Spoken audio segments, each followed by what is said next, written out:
खरं तर एक छोटीशी क्लिप दाखवण्याचा प्रयत्न यासाठी केला।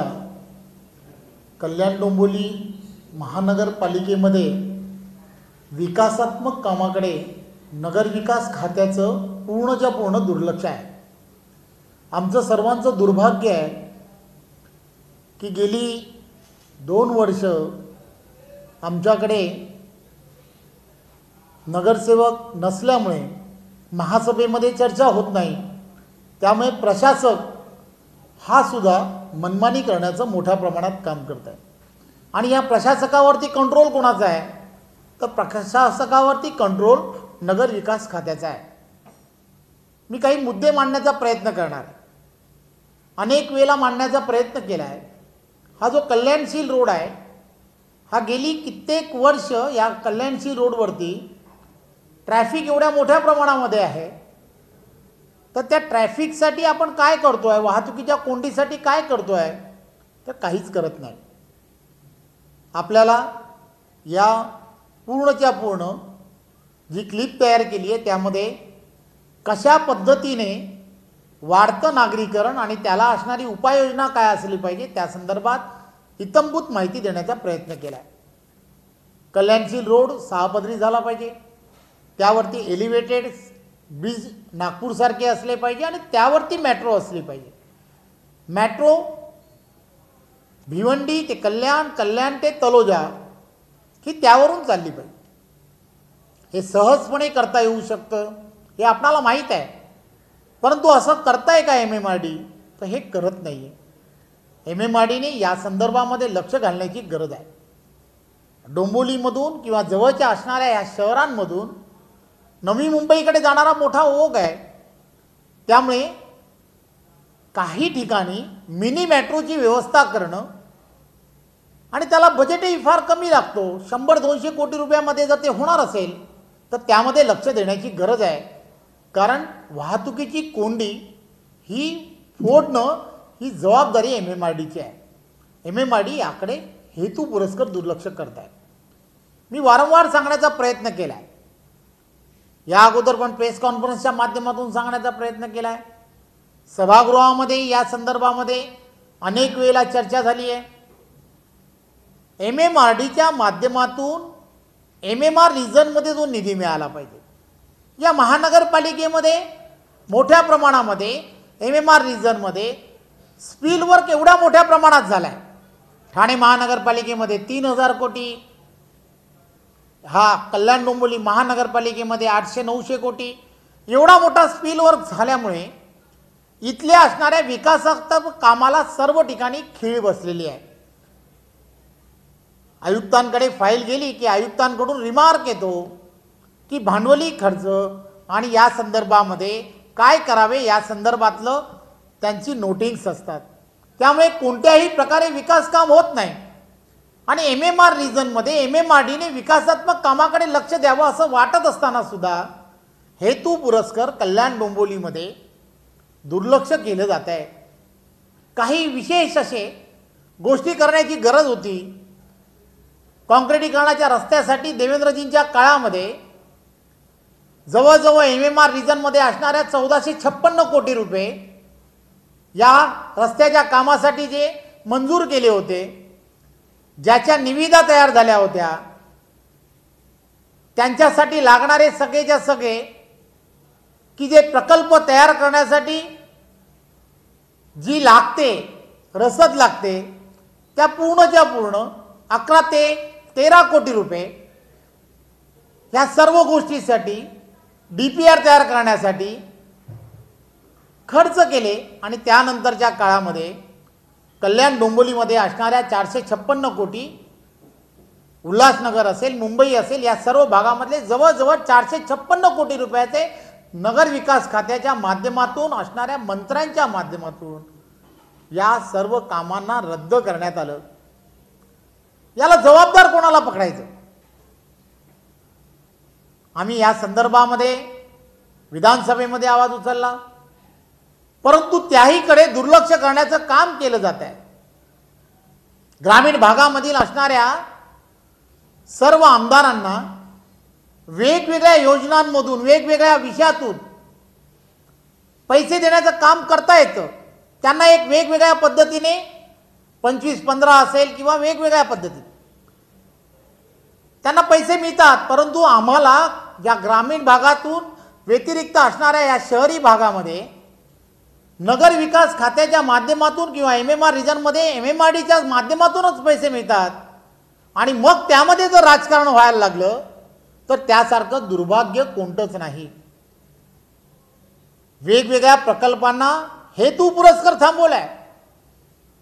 भिवंडी कल्याणच्या मेट्रोच्या संदर्भात काय झालंय अजूनही काही त्याचा ठाव ठिकाणा नाही. कल्याण पासून तलोजा संदर्भातल्या मेट्रोच्या संदर्भात काय झालंय अजूनही त्याचा ठाव ठिकाणा नाही. रस्त्यांच्या संदर्भामध्ये दिलेल्या निधी त्याच्या संदर्भातही ठाव ठिकाणा नाही. हे वारंवार होत आहे आणि याला सर्वाला जबाबदार नगर विकास खाता आहे. आणि या नगर विकास खात्याच्याच माध्यमातून हे सगळं होत आहे. हे दुर्भाग्याची गोष्ट आहे. कचऱ्याच्या संदर्भामध्ये वारंवार सांगण्याचा प्रयत्न केला की घनकचऱ्याच्या संदर्भामध्ये उपविधी जो लावला आहे कल्याण डोंबिवली महानगरपालिकेमध्ये हा उपविधी आहे. हा उपविधी कोणत्याही परिस्थितीमध्ये रद्द करायला हवा. तुम्ही कोणत्याही प्रकारे शास्त्रशुद्ध पद्धतीने कचऱ्याची विल्हेवाट अजून तरी लावत नाही. मग कल्याण डोंबिवलीकरांवरतीच हा घनकचऱ्याचा उपविधी का लावला आहे. प्रत्येक घराकडून 60 रुपये आणि वेगवेगळ्या टप्प्यांमध्ये किती किती पैसे घेत आहेत तर जवळजवळ कमर्शियल भागाकडून जवळजवळ 2400 रुपयापर्यंत रुपये घेतले जात आहेत. हा अन्याय जो आहे तो अन्याय कल्याण डोंबिवलीवरती नगर विकास खात्याच्या माध्यमातून होतोय. नगर विकास खातं याकडे दुर्लक्ष करत आहे. हे का करताय कशासाठी करताय माहीत नाही. अनेक वेळेला सांगितलं की या संदर्भातमधल्या बैठका लावल्या पाहिजेत. तिथल्या असणाऱ्या आमच्यासारख्या सर्व लोकप्रतिनिधींशी चर्चा करायला हवी. कल्याण डोंबिवली महानगरपालिकेमध्ये TP स्कीम्स मोठ्या प्रमाणामध्ये देवेंद्रजींच्या काळामध्ये करण्याच्या संदर्भातला धोरणात्मक निर्णय घेतला गेला. या TP स्कीमच्या माध्यमातून त्या ठिकाणी मोठ्या प्रमाणामध्ये घरसंकुलं मोठ्या प्रमाणामध्ये होतील. त्याचा टॅक्सेशन्स याचा सगळ्याचा फायदा महानगरपालिकेला होईल. त्याच्या कराच्या रूपाने फार पैसे मिळतील असं वाटत होतं. पण काही ठिकाणी हेतू पुरस्कार या घरसंकुलांमध्ये किंवा इंटिग्रेटेड ज्या ठिकाणी टाउनशिप झाली आहे अशा सगळ्या टाउनशिपमध्ये जो नियम करण्यात आला होता की या ठिकाणी म्हणजे पलावा म्हणून एक उदाहरण देण्याचा प्रयत्न करतो की या पलावा म्हणून झालेल्या टाउनशिपमध्ये इंटिग्रेटेड टाउनशिपमध्ये कर किती घ्यावा आणि करामध्ये सवलत किती द्यावी तर त्यामध्ये जवळजवळ 50% जास्त 60-65% तिथल्या असणाऱ्या नागरिकांना तिथल्या असणाऱ्या येणाऱ्या भविष्यातल्या सगळ्यांना करामध्ये सवलत द्यावी. कारण तिथल्या इन्फ्रास्ट्रक्चर जे आहे ते तिकडचा असणारा जो विकासक करत असतो आणि येणाऱ्या काळामध्ये तिथे कोणती मग दिवाबत्ती असेल तिथल्या असणाऱ्या घनकचऱ्याची व्यवस्था असेल याकडे कॉर्पोरेशनने कोणतंही लक्ष द्यायचं नसतं. अशा पद्धतीचा नियम केलेला असताना सुद्धा आणि त्याच पद्धतीने तिथे काम होत असताना सुद्धा डबल टॅक्सेशन घेण्याचं काम केलं जात आहे. वारंवार प्रशासक म्हणून असणाऱ्या अधिकाऱ्यांबरोबर बोललो आहे. फाईल पुढेच सरकत नाही. फाईल वजनाशिवाय पुढे सरकत नाही का हा मोठा प्रश्न आता सुरू झालेला आहे. अनेक वेळेला तिथल्या असणाऱ्या आयुक्तांशी चर्चा केली. बैठका चालू आहेत. किती दिवस बैठका चालू आहेत. कधीतरी या संदर्भामधला निर्णय घेणार आहेत की नाही. कोणत्या तरी अत्यंत महत्त्वाच्या विषयांवरती ज्या वेळेला आम्ही चर्चा करतो त्या ठिकाणी असणारे अधिकारी किती वेगळ्या पद्धतीने वागतायत याच्याकडे सुद्धा बघण्याची गरज आहे. त्या ठिकाणी असणारे मंडळी हे कल्याण डोंबिवली महानगरपालिका किंवा त्या भागामध्ये रिटायरमेंटसाठी असणारे सर्व अधिकारी त्या ठिकाणी येतात. हे त्यांना सर्वांना त्या ठिकाणी शेवटच्या टप्प्यामध्ये कोणत्याही प्रकारे काम करायचं नाही अशा सगळ्यांना नगर विकास खात्याच्या सर्व खात्याने सगळ्यांना रिटायरमेंटच्या वेळेला सगळ्यांना तिथे आणून ठेवलं आहे. त्यामध्ये कोणत्याही प्रकारे फाईल पुढे ढकलत नाही. या सगळ्या गोष्टीचा जाब कोणी विचारायचा कशा पद्धतीने विचारायचा हा सर्वात मोठा असणारा प्रश्न आहे. माझी आपल्या सर्वांच्या माध्यमातून, या पत्रकार परिषदेच्या माध्यमातून एवढीच विनंती आहे की नगर विकास खातं झोपलंय, पूर्णच्या पूर्ण झोपलेलं आहे. त्यांचं या सगळ्या गोष्टीकडे लक्ष नाही. MMRD मेट्रोचे प्रकल्प असतील त्याकडे दुर्लक्ष करताय. मिनी मेट्रोच्या संदर्भात वारंवार सांगितलंय, त्याकडे सुद्धा लक्ष देत नाही. या सगळ्या गोष्टींसाठी येणाऱ्या काळामध्ये कशा पद्धतीने पुढे जावं हे आम्हाला माहीत नाही. परंतु पावसाळी अधिवेशनाच्या अगोदर यांनी या सगळ्या गोष्टींमध्ये कुठेतरी निर्णय घेण्याची गरज आहे. कल्याण डोंबिवलीमधल्या असणाऱ्या रस्त्यांसाठी पैसे देण्याची गरज आहे. काँक्रिटीकरणाच्या रस्त्यासाठी देण्याची गरज आहे. हे जर दिले नाहीत, वेद पाठशाळेसाठी मंजूर झालेला निधी अजूनपर्यंत दिला नाही. काय राजकारण आहे कळत नाही. काय राजकारण आहे कळत नाही.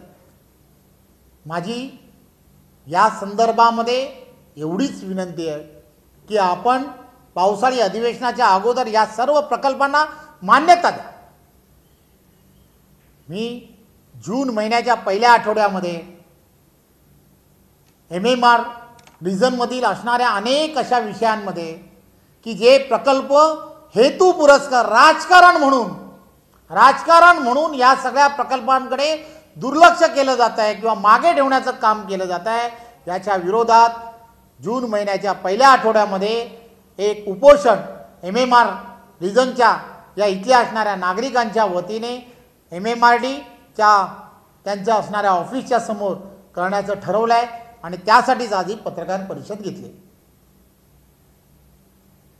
आपल्याला काही विचारायचं आहे? आज मैंने MMR रीजन और कल्याण डोंबिवली महानगर पालिका के अत्यंत महत्वपूर्ण ऐसे विषयों को एक क्लिप के द्वारा आपके सामने रखने का एक प्रयास किया है.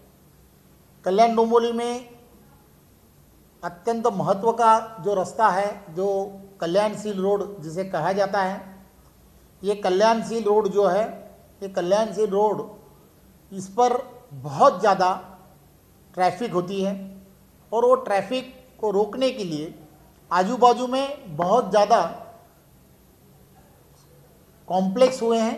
वहाँ की जो लोगों की ट्रैफिक जो है उस पर आती है. नागपुर में जिस तरीके से एलिवेटेड ब्रिजेस और उसके ऊपर मेट्रो, ऐसा जो संकल्प किया गया है, वैसा जो बनाया गया है, उसी तरह से यहाँ पर भी करना बहुत ज़रूरी हुआ है. और वो उसी तरह से डोंबिवली में भी, डोंबिवली, अंबरनाथ, इस सब जगह से भी मिनी मेट्रो का एक विचार करने की बहुत ज़्यादा ज़रूरत है. मिनी मेट्रो में थोड़ा सा पैसा कम लगता है, बजट कम होता है और लोगों की व्यवस्था जल्द से जल्द हो जाती है. तो ये सब चीज़ों के लिए हमने बार बार कहा है. MMR रीजन में देवेंद्र जी के काल में 1456 करोड़ रुपए के रास्ते मंजूर हुए थे. उनमें से कल्याण डोंबिवली में के 456 कोटी रुपए के रास्ते थे, उसको रद्द किया गया है. नगर विकास खाते ने क्यों रद्द किया है उसका जवाब आज तक नहीं दे रहे हैं. हम बार बार अधिवेशन में भी इस बारे में लोगों के प्रश्न के बारे में हमने पूछा, फिर भी उसके बारे में कोई भी एक कदम भी नगर विकास खाते से आगे बढ़ता नहीं है. रिटायरमेंट के वक्त जो लोगों की, अधिकारियों की रिटायरमेंट होने वाली होती है, ऐसे सब अधिकारी कल्याण डोंबिवली और MMR रीजन में उनकी नियुक्ति हो जाती है. तो उस वजह से धीमा काम ये लोग सब करते हैं, ऐसी हमारी धारणा है. मैं बार बार कहना इसलिए चाहता हूँ कि MMR रीजन में जितनी महानगर पालिका है, इस महानगर पालिका में उनके पास खर्चा करने के लिए पैसे नहीं है. ठाणे महानगर पालिका के ऊपर स्पीड वर्क 3000 कोटी से ज़्यादा है. कल्याण डोंबिवली महानगर पालिका का भी स्पीड वर्क 700-800 करोड़ से ऊपर है. तो इस वजह से इस पूरे इलाके में विकास काम करने के लिए MMRD का निधि वापरना बहुत ज़रूरी होता है. लेकिन MMRD राजनीति कर रही है. हमारे इलाके में कौन से भी तरह का विकास काम न हो, इसके लिए निधि देना उन्होंने बंद कर दिया है. वेद पाठशाले के लिए जो निधि दिया था उसको भी रोक रखा है. ऐसी अनेक समस्या जो है हमारे पूरे के पूरे हम जहाँ पर विधायक चुन के आए वहाँ पर हेतु पुरस्कार राजनीति करने का काम किया जा रहा है। तो इस वजह से हमने विधानसभा में बार बार इस बारे में बताया है, प्रश्न उपस्थित किया है, लेकिन उसका जवाब कोई देता नहीं है। एमएमआरडी में बहुत बार हम गए, उनके उधर के अधिकारियों से भी बहुत बार बात की, उन्होंने भी कुछ उसके बारे में सकारात्मक बात नहीं की है। ये सब होते हुए हमें ऐसा लगता है कि जो आने वाले कल में जो अधिवेशन है, अधिवेशन के पहले जून महीने के पहले सप्ताह में हम एमएमआरडी के ऑफिस के सामने उपोषण करने का हमने निर्णय किया है। इस दौरान जो हमने जिस प्रकल्प के बारे में बताया है, नगर विकास खाते ने ये सब प्रकल्प मंजूर करना वहाँ के नागरिकों की बहुत ज़रूरत है, उन्होंने ये करना चाहिए, ऐसे हमें लगता है। नगर विकास खाता जो होता है, ये जो नगर विकास खाता जो है ये शहरों में निधि देने का काम करता है। एमएमआर रीजन में एमएमआरडी जो है, एमएमआरडी के प्रमुख जो है नगर विकास खाते के मंत्री होते हैं। तो हम तो मांग ऐसी कहाँ कर सकते हैं? तो 25-15 का जो निधि होता है, जो ग्रामीण भाग का निधि होता है, वो तो हमारे यहाँ पर सड़क बनाने के लिए तो कोई देगा नहीं। हम निधि किसके पास मांगे? तो हम निधि सिर्फ और सिर्फ नगर विकास खाते के पास मांग सकते हैं और दूसरे कौन से खाते के पास मांग नहीं सकते। तो हमको तो शहर में जो निधि चाहिए, शहर में जो प्रकल्प होना चाहिए, ये सब नगर विकास खाते से ही होने वाले हैं। तो हमारी डायरेक्ट मांग नगर विकास खाते से है। जिला नियोजन का कौन सा भी निधि, जिला नियोजन का कौन सा भी निधि जो बड़े पैमाने में उस जिले में आता है, वो भी शहरों के लिए मिलता नहीं है, क्योंकि उसकी कौन सी भी योजना में शहर का भाग आता नहीं है। तो ये सब चीज़ों के लिए हमारी जो मांग है वो नगर विकास खाते के मंत्री के पास है, जो ठाणे जिला के पालक मंत्री होने के बावजूद भी राजनीति करते हुए, मैं बार बार कह रहा हूँ, ये उनकी राजनीति है। हमारा निधि, हमारे रास्ते ये मंजूर हुए थे, इनके लिए जो मंजूरी के लिए जो प्रक्रिया थी वो प्रक्रिया शुरू हो गई थी, उसके अंदर खर्चा भी हो गया था, फिर भी उन्होंने नामंजूर किए। ये जो कारण है इसके लिए राजनीति है। तो राजनीति के लिए ऐसा नहीं करना चाहिए। जब कभी नगर विकास मंत्री ने इस बारे में पॉजिटिव सोच के ये सब जो निधि हमने मांग की है उसको जरूर पूरा करना चाहिए। ये गवर्नमेंट आने के बाद कितनी बार ये इतना सीधे आप मिले पर्सनली? और देखो, हम तो सभागृहों में ही वो हमको मिलते हैं। किसी कोरोना का काल था तो कोरोना के काल में जहाँ जहाँ पर फंक्शन हुए वहाँ पर वो मिले। लेकिन इस बारे में हमने घन कचरा के बारे में कहा कि जो घन कचरा विधि जो है, उपविधि जो लगाया गया है, हर घर के अंदर जो पैसे लिए जा रहे हैं, 60 रुपये जो लिए जा रहे हैं, ये इस बारे में जब हम बता रहे हैं कि इसके बारे में मीटिंग लगाओ, तो वो लगाते नहीं है। क्यों नहीं लगाते, इसकी कारण क्या है? तो ये राजनीति कर रहे हो। तो हमारी तो मांग है कि उन्होंने इस बारे में मीटिंग लेना बहुत जरूरी है। हम जो मांगे कर रहे हैं भले ही वो ना करें, लेकिन इसके बारे में मीटिंग लगा के इसके बारे में लोगों को तो मालूम गिर जाए कि ये इनकी जो मनीषा क्या है वो तो मालूम गिर जाए।